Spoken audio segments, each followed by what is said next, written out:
Hello everyone, उम्मीद करता हूँ आपकी सबकी तैयारी अच्छी चल रही है। और आज हम सब लोग घूमने आए हैं। वडोदरा से 80 किलोमीटर है और करजन जो रिवर है उस पर एक डैम है, उसका ओवरफ्लो वाटर है वो है ये। और काफ़ी अच्छा है, कूल है और थोड़ा सा डेप्थ है। हमने क्लिप जंप भी की है, वो भी हम दिखा देंगे। हाँ, आज का जो मेरा टॉपिक है, यहाँ आने के बाद मैंने सोचा शांति से एक अच्छा सा टॉपिक बनाते हैं जो कि आप लोगों के लिए हेल्पफुल हो सके।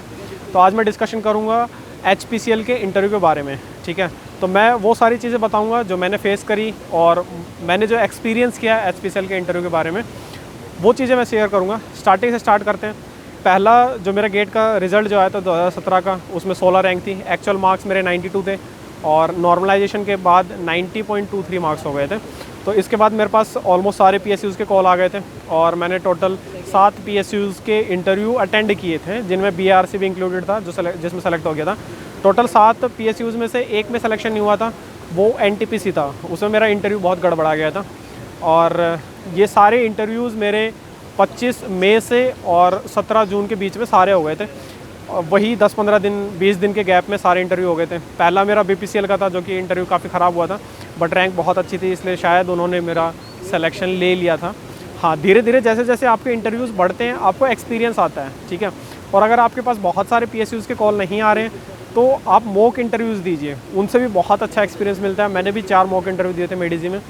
और उसके बाद भी जब मैं 5वां फाइनल इंटरव्यू, मेरा 5वां इंटरव्यू हुआ जो मैं BPCL में, पहला मैंने एक्चुअल जो इंटरव्यू दिया था, तो उसमें काफ़ी हड़बड़ाहट मुझे होती है। दिल ऐसे धक धक करता है, हार्ट बीट फील होती है।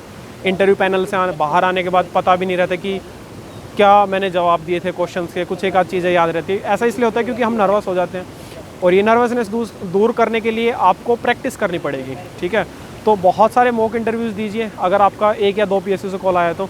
और अगर बहुत सारे PSU से कॉल आया तो ऑफकोर्स आप 1-2 मॉक इंटरव्यू देंगे और बाकी PSUs में भी आपकी प्रैक्टिस हो जाएगी। तो हम डिस्कशन आज करेंगे HPCL के इंटरव्यू के बारे में। तो HPCL का इंटरव्यू मेरा एकदम एंड में था, जो कि 17 जून को था।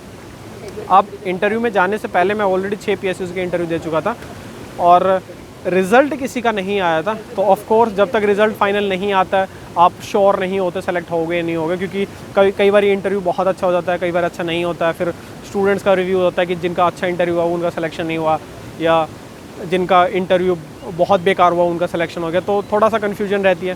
तो HPCL के इंटरव्यू में बैठा था, वहाँ स्टार्टिंग जो आपकी होती है वो आपको ब्रीफिंग देते हैं, एक बार ऑर्गेनाइजेशन के बारे में सेफ्टी ब्रीफिंग होती है। उसके बाद वो आपको ले जाते हैं ग्रुप डिस्कशन के लिए। उससे पहले आपसे DF फॉर्म छोटा सा वो फिल करवा लेते हैं, मतलब कि आपका रिज्यूमे फिल करवा लेंगे। उससे रिलेटेड कुछ एक आध क्वेश्चन वो आपसे शायद पूछ लें। हाँ, ग्रुप डिस्कशन HPCL का सबसे लेंथी था और अप्रॉक्सीमेटली हाफ एन आवर का ग्रुप डिस्कशन होगा, और जिसमें 5 से 6 के आसपास आपके पैनल मेंबर थे जो कि इंडिविजुअली हर इंसान को नोटिस कर रहे होंगे। और आपको सिचुएशन दी जाती है कि एक पर्टिकुलर सिचुएशन में अपने इंटरव्यू से रिलेटेड सिचुएशन बता देता हूँ कि एक हमें बताया गया कि ट्रिनिटी ज्वेलर करके एक ज्वेलरी शॉप है जिसमें चोरी हो गई है, बट वो ज्वेलरी शॉप वाला चाहता है कि वो सारी ज्वेलरीज उसकी वापस आ जाए और वो पुलिस कंप्लेंट भी नहीं करे। और हम एक थर्ड पार्टी हैं जो कि हम चोरी का माल वापस लेके आते हैं। हमें 8 टाइप के एक्सपर्टीज़ दिए थे। कोई कंप्यूटर का एक्सपर्टीज़ था, कोई योगा का एक्सपर्टीज़ था, कोई डॉक्टर था। इस टाइप से बहुत सारे एक्सपर्टीज़ लोग हमें दिए थे और बोला गया था कि आपको इनमें से कोई 3 चूज़ करने हैं और फिर स्ट्रेटेजी बनानी है कि किस टाइप से आप वो सारा सामान वापस लेके आएंगे। तो पहले तो ये जो पूरा सिचुएशन था ये 2 पेजेस में उन्होंने लिख के दिया था और 15 मिनट दिया था कि आप बैठ के पढ़ लो, फिर डिस्कशन स्टार्ट करेंगे। तो 15 मिनट बाद जब डिस्कशन चालू किया तो उस टाइम मैंने स्टार्ट किया और 1-1.5 मिनट तक मेरे को किसी ने इंटरप्ट नहीं किया, जो कि एकदम एब्सर्ड था कि ग्रुप डिस्कशन में PSUs के में 15 सेकंड आपको लगातार नहीं बोलने दिया जाता है। वहाँ पे आपके पास 1.5 मिनट मिल जाना बहुत बड़ा काम होता है। फिर मैंने ऑब्जर्व किया कि शायद किसी को टॉपिक समझ नहीं आया कि किस टॉपिक के अराउंड बात करनी है। तो मैंने उन सब से परमिशन ली, मतलब अपने कलीग से ही, कि अगर जेंटलमैन आप लोगों को टॉपिक समझ नहीं आया तो हम पहले टॉपिक डिस्कस कर लेते हैं, उसके बाद हम कंक्लूजन में बेटर आ पाएंगे, क्योंकि एक बार सबको समझ आएगा तो डिस्कशन बहुत अच्छा हो पाएगा। उसके बाद सबने हाँ भरी और जो पैनल मेंबर थे उन्होंने भी हाँ किया कि हाँ दिस इज़ गुड। और मैं तभी समझ गया था कि ग्रुप डिस्कशन मेरा बहुत अच्छा होने वाला है, क्योंकि बाकी लोगों को अगर समझ नहीं आया टॉपिक तो ऑफ कोर्स मेरी अंडरस्टैंडिंग अच्छी है, मैं इनको अभी समझाऊंगा तो और अच्छी हो जाएगी, फिर फाइनली कंक्लूजन भी मेरा बहुत अच्छा हो जाएगा। तो इस चक्कर में जब सबका डिस्कशन हो रहा था, फाइनल कंक्लूड ही मैंने कर दिया था, तो मैं श्योर था कि ग्रुप डिस्कशन मेरा हो जाना है। और आउट ऑफ 10 जो 10 का बैच लेते हैं वो ग्रुप डिस्कशन के लिए 2 लोग सेलेक्ट किए थे, एक मैं था, एक बंदा और था। उसके बाद इंटरव्यू जो उनके चल रहे थे, हाँ इंटरव्यू से पहले उन्होंने खाना खिलाया था, जो कि पैक्ड फूड वो मंगवाते हैं। अच्छा था, मतलब एवरेज से अच्छा था। उसके बाद जब इंटरव्यूज़ हुए तो वो अल्फ़ाबेटिक ऑर्डर में होते हैं और मेरा नाम नवीन है, तो एन एकदम लास्ट में आता है और वहाँ पे जो सेलेक्टेड कैंडिडेट हैं जिनकी रैंक अच्छी है वो लोग आए हुए हैं। अब लास्ट में इंटरव्यू है, शाम को 6 बज गए थे, मैं बैठा हूँ अंदर इंटरव्यू पैनल में, बारी बारी सब लोग जा रहे हैं, इंटरव्यू के बाद बाहर आ जा रहे हैं, उसके बाद घर चले जा रहे हैं और मैं बैठा हूँ। जब सेकंड लास्ट बंदे का इंटरव्यू चल रहा था तो उस टाइम एक पैनल मेंबर बाहर आया, मे बी कुछ नेचर्स कॉल के लिए आया है, चाय पानी तो अंदर ही मिल जाता है, ऑफ कोर्स कोई नेचर कॉल के लिए आया होगा। तो वो एक नज़र से मेरे को देख के गया था, फिर वापस पैनल में चला गया। तो सेकंड लास्ट बंदे का जब इंटरव्यू ख़त्म हो गया था तो उसके बाद मैं पैनल में गया। पैनल में अंदर जाने के बाद 10 के आसपास लगभग शायद लोग रहे होंगे। वो बहुत बड़ी राउंड सी टेबल होती है, वो यू टाइप्स की जो आपने देखी होगी कॉन्फ्रेंस हॉल में, तो सामने सारे पैनल मेंबर बैठे रहते हैं। आप जाएंगे तो एकदम से ऐसा एनवायरनमेंट ऐसा होगा कि आज तो बहुत ज़्यादा बॉम्बारिंग आपके ऊपर होने वाली है। इसके बाद जैसे मैं बैठा तो पहला क्वेश्चन मेरे ऊपर ये था कि वो बंदा जो बाहर आया था, पैनल मेंबर था, कि आप बाहर अकेले बैठे थे, शाम तक बैठे हो, क्या सोच रहे थे? तो मेरा जवाब प्रिपेयर्ड था इस चीज़ के लिए कि मे भी इस टाइप का क्वेश्चन पूछेगा तो मैं क्या जवाब दूंगा। इस चीज़ से बचने के लिए, क्योंकि मेरी 16 रैंक थी और 16 रैंक का बंदा वहाँ कोई भी प्रेजेंट शायद नहीं रहा होगा, या रहा होगा तो उसका इंटरव्यू बहुत बेकार गया होगा। और अच्छी रैंक जिनकी आ जाती है उनको नवरत्ना कंपनी थोड़ा सा डाउटफुल केस में देखती है कि ये महारत्ना कंपनी में जाएगा, ये आपके पास तो आएगा नहीं, तो why should we take him. तो उनका जो ओवरऑल क्वेश्चंस होते हैं वो घूम फिर के इसी बेस्ड होते हैं कि हम आपको क्यों लें और HPCL क्यों, बाकी PSUs क्यों नहीं। तो इस चीज़ को काउंटर करने के लिए पहले ही क्वेश्चन के लिए मैं प्रिपेयर्ड था। तो उन्होंने मुझे जैसे ही पूछा कि बाहर बैठे क्या सोच रहे थे, तो मैंने उनको जवाब दिया कि सर मैं बाहर बैठे यही सोच रहा था कि पिछले जो मैंने 6 इंटरव्यूज़ दिए हैं PSU के, वैसा ही सेम ये इंटरव्यू भी चला गया तो फिर तो गड़बड़ हो जाएगी। बस मैंने इतना बताया। उसके बाद उनका क्यूरियोसिटी जाग गया कि मतलब 16 रैंक है, 90.23 मार्क्स है उनके पास, ऑफ कोर्स मार्कशीट होती है, रैंक होती है, तो बंदा फिर भी ऐसी बात क्यों कर रहा था। तो उनका जो चेयरपर्सन था उसने पूछा कि भाई पिछले 6 इंटरव्यूज़ में ऐसा क्या हो गया। तो मैंने उनको बताया कि सर जो नवरत्ना कंपनीज़ हैं उनका पहला क्वेश्चन ये होता है कि हमारी ही PSU क्यों, why not some Maharatna companies. तो मेरा जवाब था कि सर जितनी भी नवरत्ना कंपनीज़ हैं उनको डाउट रहता है ये रुकेगा नहीं, और जो महारत्ना कंपनी है उनके पैनल में बैठते हैं तो थोड़ा सा कहीं ना कहीं कम्युनिकेशन थोड़ा लैकिंग है, थोड़ा इंग्लिश वीक है, इस वजह से थोड़ा नर्वस हो जाते हैं, थोड़ा सा कॉन्फिडेंस नहीं आ पाता है, और महारत्ना का जो इंटरव्यू है वो थोड़ा ख़राब हो जाता है हमारा। और नवरत्ना कंपनी हमें थोड़ा डाउटफुल नज़रों से देखती है। इस चक्कर में ये मेरा 7वां इंटरव्यू है। तो एक बंदा कहता उनमें से कि 7वां इंटरव्यू है, ये तो आपको खुश होना चाहिए कि आपने इतने सारे PSUs के इंटरव्यू दिए। तो उसका मैंने जवाब दिया कि सर मैंने जब पिछली जॉब छोड़ी थी ब्लू स्टार, तो ये सोच के छोड़ी थी कि मेरा सिलेक्शन किसी एक अच्छी PSU में हो जाएगा। तो फाइनली सिलेक्शन एक PSU में होना है, फाइनली जो मुझे एक PSU में करना है। और 19-20 सारी PSU ऑलमोस्ट सेम है, सेम पैकेजेस हैं, सेम वर्किंग कंडीशंस हैं। तो एक जॉब मिल जाए, बहुत अच्छी मिल जाए तो बहुत बेटर रहेगा। तो 7 PSUs के इंटरव्यू देना गुड लक नहीं है, ये एक टाइप से बैड लक है कि आपको इतने सारे PSUs के इंटरव्यू देने पड़ रहे हैं। मुझे एक कोई PSU वाला श्योरली कहते कि बेटा तू सिलेक्टेड है, तो मैं नेक्स्ट PSU के इंटरव्यू में जाऊँगा ही नहीं। तो उसके बाद वो काफ़ी खुश हुए थे। फिर उन्होंने काउंटर क्वेश्चन किया कि पुरानी जॉब आपने क्यों छोड़ी। तो उसके लिए मेरा ये था कि पुरानी जॉब में मेरी जॉब स्टेबिलिटी नहीं थी, वो एक प्राइवेट कंपनी थी और जॉब स्टेबिलिटी बिल्कुल नहीं थी, और जो मेरा खर्चा था वो नहीं निकल पा रहा था उस सैलरी में, क्योंकि मेरी फैमिली एक जॉइंट फैमिली है। तो नेक्स्ट क्वेश्चन उनका ये था कि कितनी सैलरी है। वहाँ मेरी सैलरी 35,000 इन हैंड आया करती थी। फिर उन्होंने सैलरी का कंपोनेंट फिर से पूछा। मैंने एक और PSU में कहीं पे UPSC के इंटरव्यू में मैंने सैलरी का कंपोनेंट एक्सप्लेन किया था। वहाँ भी सैलरी की बात हुई थी कि ब्लू स्टार में कितनी सैलरी थी, तो वहाँ भी मैंने पूरा एक्सप्लेन किया था कि ब्लू स्टार में इतनी सैलरी आया करती थी और इसको मैं इस सेगमेंट में खर्च किया करता था। HPCL में भी सेम ऐसा ही हुआ। मैंने उनको बताया कि मेरी सैलरी ये है और इसका इतना पार्ट यहाँ जाता है।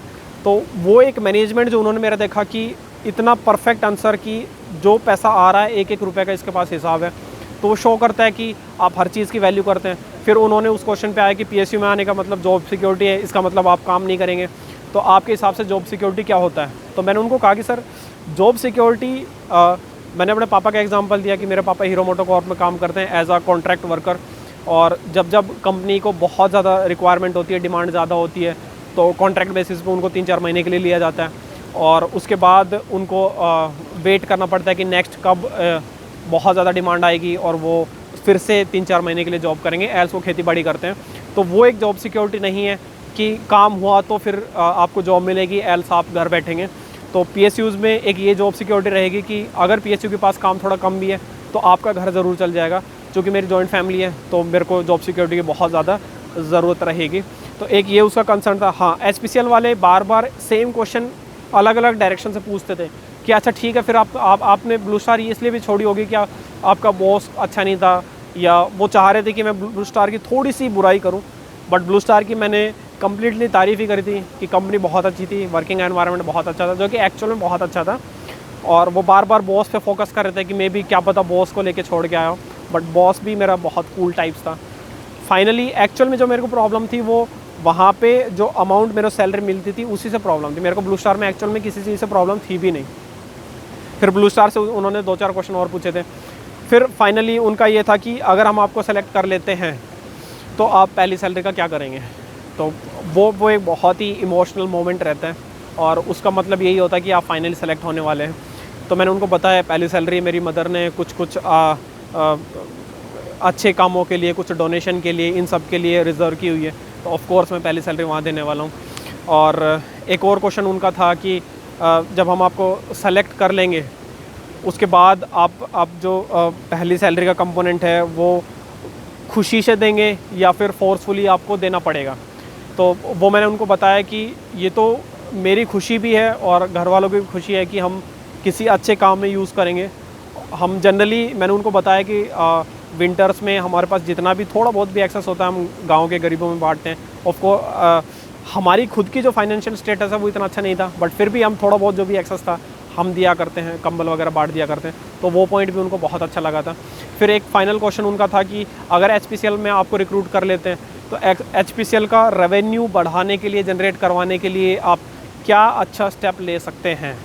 तो मैंने उनको एक आइडिया दिया था कि अगर रेवेन्यू बढ़ाना है, सेल्स बढ़ानी है HPCL की, तो मेरे को डिटेल्स में प्रोडक्ट्स तो आप लोगों को पता नहीं है कि क्या क्या चीज़ें आप रखते हैं, बट फिर भी एक जनरल हम सोचें, जो एक रिसेंट में ट्रेंड 2017 में उस टाइम हुआ था कि 2016 के एंड में जियो लॉन्च हुआ था फ्री ऑफ कॉस्ट, और लोगों ने 4G सिम के लिए, फ्री डेटा के लिए नए 4G फ़ोन ले लिए थे। मतलब छोटी सी फ्री चीज़ देंगे तो बहुत बड़ा वो मोटा खर्चा उसके लिए कर लेते हैं। ये इंडियन लोगों की मेंटेलिटी है। तो मैंने उनको कहा कि सर हम ऐसा कर सकते हैं, कुछ छोटा मोटा उनको फ्री दे दें कि फॉर एग्जांपल आप HP के पंप पे आएंगे तो इतने लीटर्स के बाद आपको 1 लीटर या 2 लीटर फ्री मिल जाएगा, या आप HP का गैस सिलेंडर लेते हैं तो आपको घर पे भेज दिया जाएगा, या फिर आफ्टर 10 1 सिलेंडर फ्री मिल जाएगा। तो ऐसा कुछ छोटा मोटा फ्री आइटम हम रखेंगे तो 101% लोग आएंगे। अगर हमारी सैलरी या हमारा कुछ मेन जो सोर्स ऑफ इनकम है या मेन हमारा जो फोकस है वो पेड है, या वो हमें जैसे सैलरी भी अगर 60,000 आ रही है, बट उसके अलावा हमें अगर 10,000 भी कहीं से गिफ्ट मिल जाता है या 5,000 भी गिफ्ट मिल जाता है तो हम बहुत ज़्यादा खुश होते हैं। इतना खुश हम सैलरी से नहीं होते। मतलब ये कि थोड़ा सा भी फ्री आइटम दिया तो हम बहुत खुश रहेंगे। तो कस्टमर को खुश करने के लिए थोड़ा सा फ्री आइटम दो और बहुत सारी मार्केटिंग उसके पीछे इन्वॉल्व हो जाएगी। ठीक है, तो इस टाइप का मेरे क्वेश्चन थे और उन लोगों के क्वेश्चन थे, मेरे आंसर इस टाइप से थे। तो फाइनली मेरे को पता था सिलेक्शन हो जाएगा। और HPCL का होता है कि इंटरव्यू होने के बाद तुरंत से वो रिज़ल्ट डिक्लेयर कर देते हैं। ठीक है, उसके बाद हम सारे बाहर आए और उनका जो कॉमन एरिया था वहाँ सब लोग वेट कर रहे थे, वहाँ पहुँचे और रिज़ल्ट डिक्लेयर हुआ, मेरा सिलेक्शन हो गया था। और नेक्स्ट डे हम फिर HPCL के मेडिकल के लिए गए थे। और मेडिकल बहुत टाइट नहीं था, एक छोटा सा क्लिनिक था, उस पर बेसिक टेस्ट वगैरह हुए थे। हाँ, ऑडियोमेट्री हुई थी और आपका कलर ब्लाइंडनेस का चेक होता है, आपका आई साइट का चेकअप होता है, आपका ब्लड चेकअप होता है, बेसिक चेकअप होता है। मेजर कोई इशू है तो ही प्रॉब्लम आएगी, एल्स ऑल गुड रहेगा।